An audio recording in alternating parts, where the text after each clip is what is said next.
If anyone ever writes a book about me, I hope they title it World's Okayest Dad. You know, the kind of father who shows up to ballet recitals with two left shoes and a bouquet of half-dead tulips, but means well. That's me, Harold, with the dad bod, the receding hairline, and a suburban home that smells faintly of coffee grounds and regret. I've never claimed to be emotionally articulate. My love comes in the form of oil changes, unsolicited advice, and lawn mowing. My daughter, Emily, used to think it was enough. Maybe it was, until she married that son of a bitch. His name is Derek, but I call him the taxidermist, not because he's got any affinity for animals, but because he's the emotional equivalent of a mounted deer head, soulless eyes, and a fake smile. From the moment I met him, I knew something was off. Maybe it was the way he shook my hand, like he was testing my grip strength, or how he referred to Emily as my girl, like she was a prize he'd won at a goddamn carnival. But hey, what do I know? I'm just a father, a relic, a burden with cholesterol. They got married in a barn, yes, a literal barn with mason jars, fairy lights, and ironic vows about forever and honesty. I remember standing in the back row, sweating through my suit, and wondering if anyone else noticed the way Derek's hand stayed just a little too tight on her arm when she stumbled during their first dance. No one did. Or maybe no one wanted to, but didn't say anything. That's my specialty. I swallow discomfort the way others swallow pills. Bitter, dry, but effective. Emily was 27 when they got married. Bright, sarcastic like her old man, with a laugh that used to fill our house and a bookshelf that outgrew her room. She was a social worker, which means she believed she could fix things. Broken systems, broken people. I guess that's why she thought she could fix Derek. They moved into a 2-story house in Vermont with a porch swing and enough snow in the winter to bury any trace of unhappiness. I visited twice. The first time she wore long sleeves even though it was 80 degrees. The second time she wouldn't meet my eyes when Derek spoke. "Everything okay, Em?" I asked casually, because that's how dads are taught to approach trauma. Like you're asking if they want fries with that silence. She smiled. "Of course, Dad, just tired." Tired, right. The kind of tired you can't sleep off because it's rooted in your bones and stitched into your skin. I started calling more often. She started answering less. When she did pick up, her voice had this brittle cheerfulness, like a champagne glass filled with vinegar. She told me work was fine, Derek was fine, everything was fine. Fine. That 4-letter word women use when they mean, please, for the love of God, don't ask. Then there was Thanksgiving. Nothing says family dysfunction quite like stuffing. And suppressed rage. I drove up with a turkey and a bottle of whiskey I didn't plan to share. Emily answered the door wearing a turtleneck and too much concealer. Derek greeted me like he was the host of a low-budget game show. "Harold, still driving that rust bucket, huh?" he said, clapping me on the back. "Still pretending you're not a narcissist, huh?" I replied in my head. Out loud I chuckled. I'm so good at pretending it should be a marketable skill.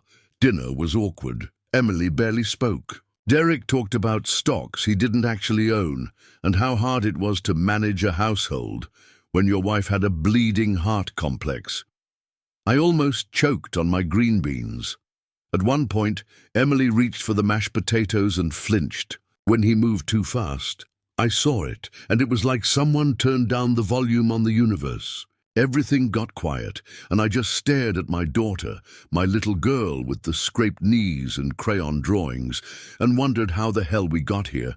I didn't ask her about it that night. Instead, I left early, made some excuse about the roads icing up.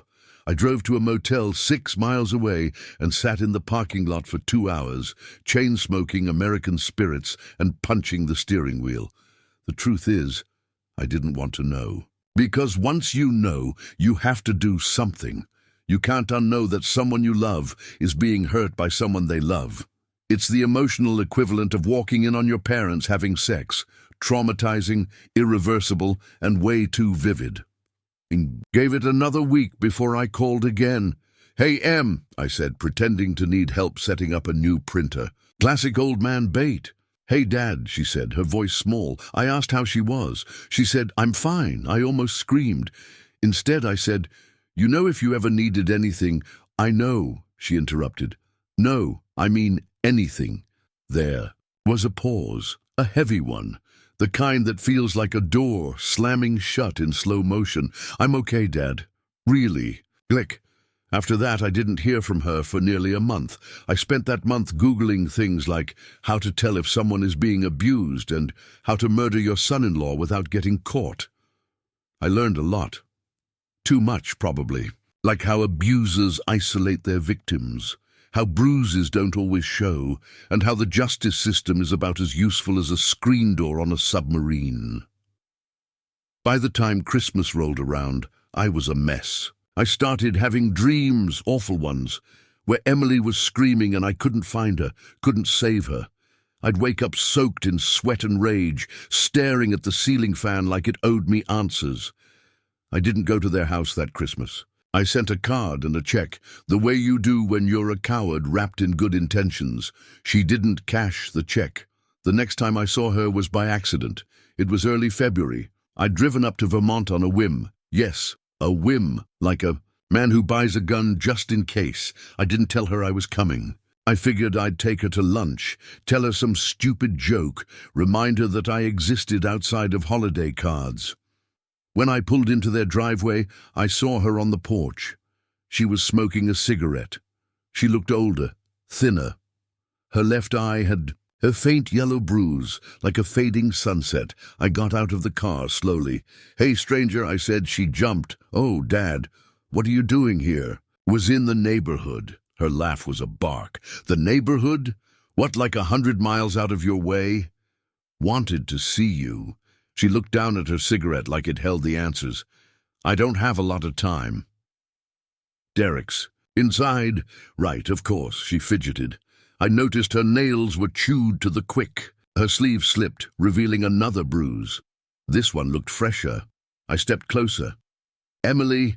She looked up. "I know," I said. "You don't have to pretend." Her mouth opened, but nothing came out. I didn't push. I just stood there, breathing with her. Sometimes silence is louder than words. Finally, she whispered, "It's not that easy." "I know. He says he loves me. I'm sure he says a lot of things.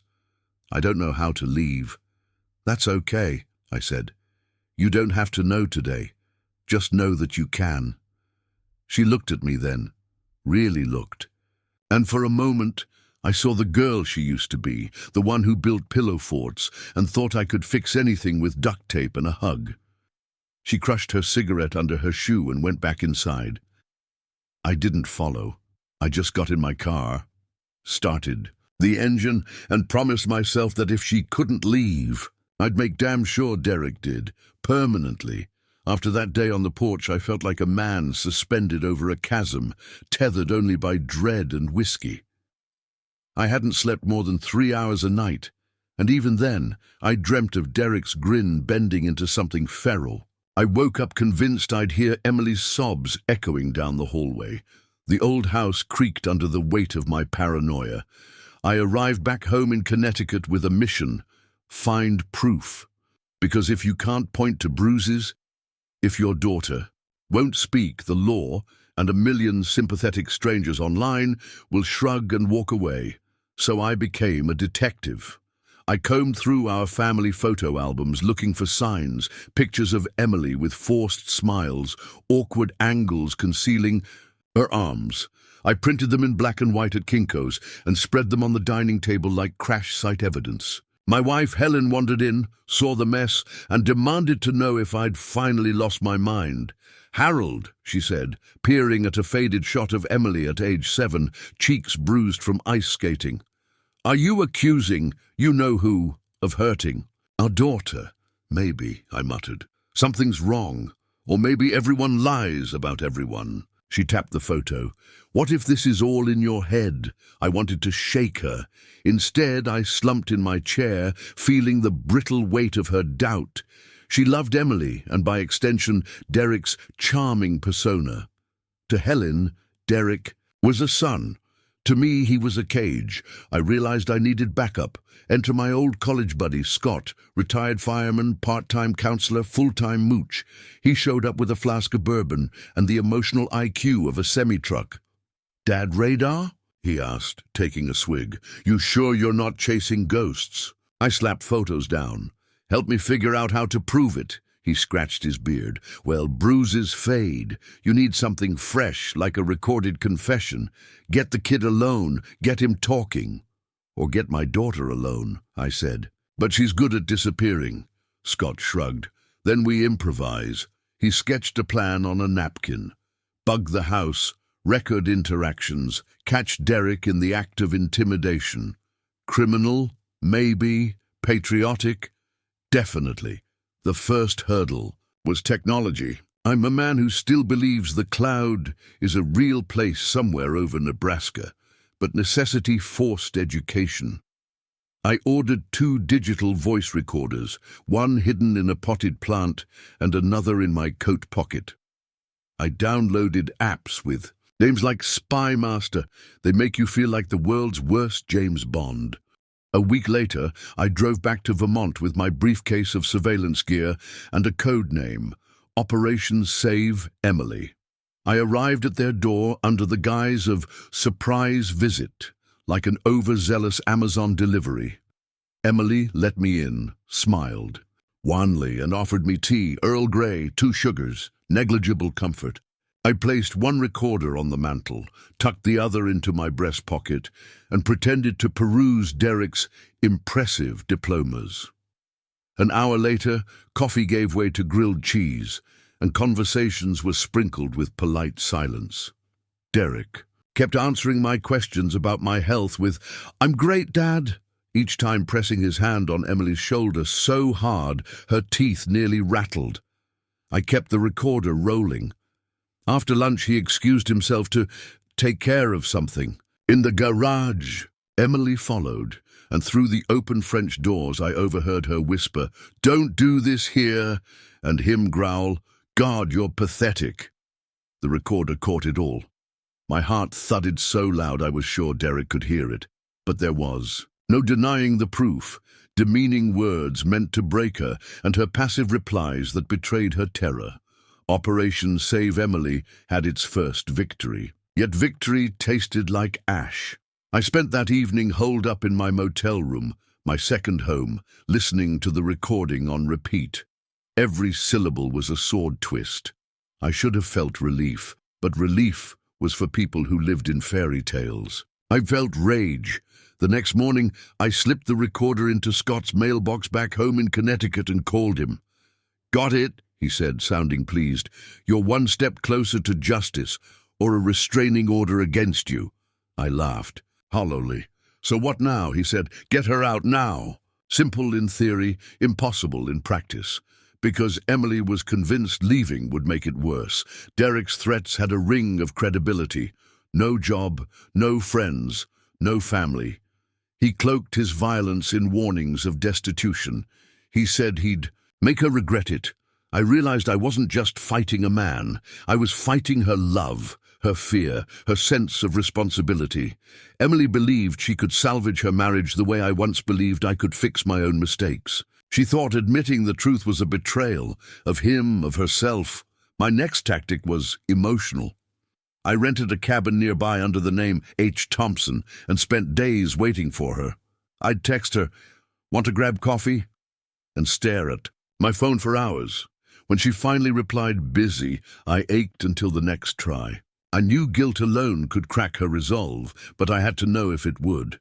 Then February broke into March, like bleeding into open wounds. One afternoon I got a frantic call from Helen. Emily had stopped returning her texts too. Now I was the only line she'd answer. I drove to Vermont in a blur, fishtailing on icy roads, sobbing curses at God and traffic lights. I found her sobbing in the guest bathroom, under a blanket, phone in hand. She looked hollow, as if someone had scooped out her soul and replaced it with shadows. I knocked, paused, then went in. "Dad," she croaked. I dropped to my knees. "Can you breathe?" She nodded, but convulsed with silent tears. Finally, she whispered, "I can't do this anymore." "Then do it for you," I said. "Not for me, not for him." She tried to speak, but gasped. A bruise bloomed against her ribcage like a dark rose. I saw it through her sweater. I felt my heart drop into my shoes. "Stupid," she gasped. "I didn't mean to." "Shh," I said, pulling the blanket off and embracing her, her head buried in my shoulder, shaking. I wanted to carry her like a child, but she was a full-grown woman fighting for her life. Within minutes, I had her packed in my car, pillows, sweatshirts, no time for proper goodbyes. Derek's roar came from the hallway. "Emily, you can't just leave!" He thumped against the door like a drunken boxer. I floored it, tires spinning on ice. We drove in silence, Emily sobbing softly. When she asked where we were going, I said, "Anywhere you choose." She fell silent again. We ended up at a women's shelter 3 hours away, in Massachusetts. I'd made the call before I arrived, telling them a friend needed help. They welcomed us with a stack of blankets and a counselor named Maria, whose sympathetic eyes were almost nauseatingly pleasant. She gave Emily a cup of herbal tea and chocolate chip cookies, like nutrition could undo months of trauma. I waited in my car outside, feeling the weight of uncertainty. I couldn't go inside. They insisted family members needed to wait in the lobby. So I sat, staring at the building, imagining Derek in that house, raging at empty rooms. An hour later, Emily emerged, wearing sweatpants and a hoodie that hung on her like armor. She looked exhausted but alive. We hugged in the parking lot. No. Words heavy enough to capture the moment. Inside the shelter, Maria told us about legal aid, protective orders, counseling services. Emily nodded, scribbling notes. For the first time, I saw a flicker of determination behind those haunted eyes. We left with a stack of pamphlets, phone numbers, and a restraining order docket number. I felt triumphant, like a general who'd won a battle. But war loomed ahead, court dates, depositions, risk of Derek skipping town. It felt like trying to climb Everest in flip-flops. Driving home, Emily slept in the passenger seat. I glanced at her and thought, this is the bravest thing any person has ever done. She was confronting her darkest fear with trembling knees but steady heart, and I was proud, but pride was a luxury. Because vengeance, my dear friends, is rarely satisfied by mere survival. It wants blood. It wants collapse. It wants the abuser to know the taste of his own medicine. As we crossed the state line, I made a silent vow. I would see Derek stripped of everything: job, reputation, freedom. I would orchestrate a downfall so spectacular that people would ask, "Who is that man? What evil birthed him?" And I would answer, "A monster. My son-in-law." But first, Emily needed to heal, and I needed to prepare my arsenal. Betrayal cuts deep, but so does revenge, and we were just getting started. Vengeance isn't loud, not real vengeance. Real vengeance is quiet, methodical, and patient. It's a scalpel, not a hammer, and I was done swinging wildly. Emily was safe. That was what mattered. She moved in with us after the shelter helped her file for divorce and a restraining order. She didn't say much those first few weeks, just floated through the house like a ghost with a heartbeat. But little by little, color came back to her cheeks. She started cooking again, reading, laughing at dumb jokes on TV, watching her live. Again was like watching a withered tree bear leaves after a long, brutal winter. But I wasn't satisfied. Not yet. See, Derek didn't just hurt my daughter. He didn't just break her ribs and her spirit. He broke my belief that the world would do the right thing if given the chance. And the worst part? The guy didn't even flinch when the police showed up with the restraining order. "Oh, this is hilarious," he told the officer, laughing like he'd just won the lottery.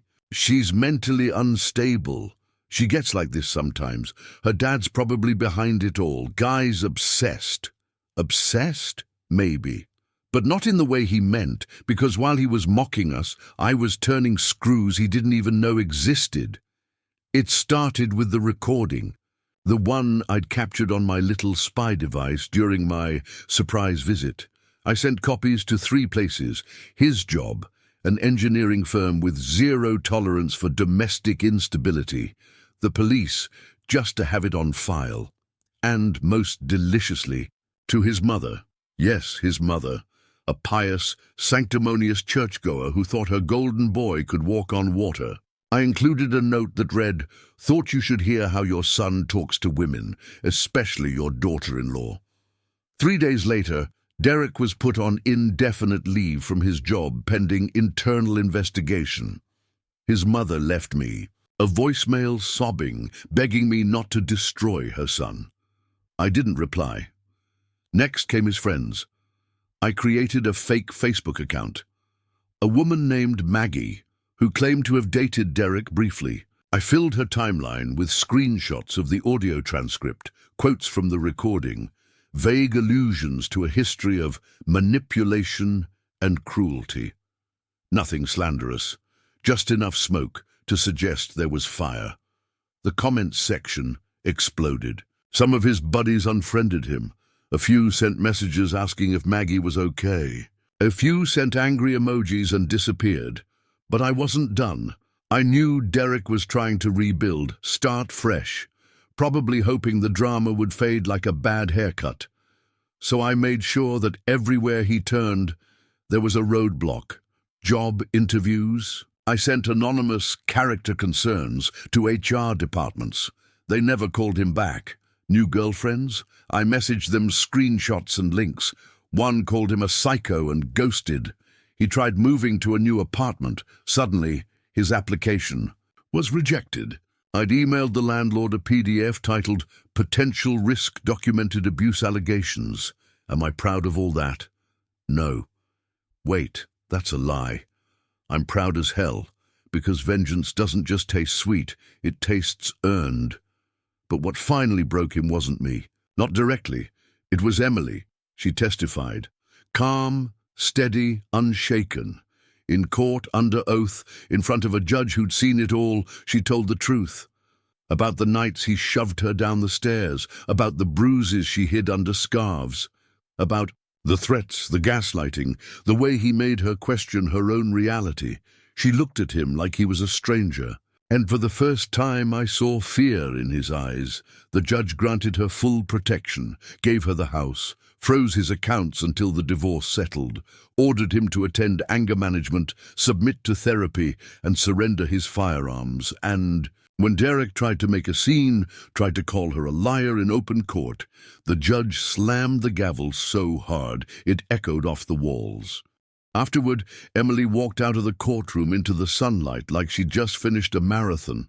She looked at me and said, "I think I'm okay." I cried. That night, we had dinner as a family, real dinner, roast chicken, potatoes, laughter. For the first time in over a year, my daughter looked alive, really alive, and I felt peace, not because Derek was broken, but because Emily wasn't. But life's funny. It doesn't always let you walk away clean. A few weeks later, I ran into Derek at a gas station, disheveled, jobless, eyes sunken. He looked like a man on the verge. He saw me, and for a second I thought he might attack me. Instead, he laughed. "You really did it," he said, lighting a cigarette with trembling hands. "You ruined me." I looked him in the eye and smiled. "No," I said. "You ruined." "You." I just narrated the story. Then I got in my car, turned the key, and drove away. Somewhere in the rearview mirror, I saw a man who used to have everything and now had nothing but his own reflection. A reflection he couldn't stomach. Poetic, isn't it? They say revenge is a dish best served cold, but I think it's more like whiskey, smooth, strong, and best enjoyed slowly. And in the end, it wasn't about vengeance. It was about reminding.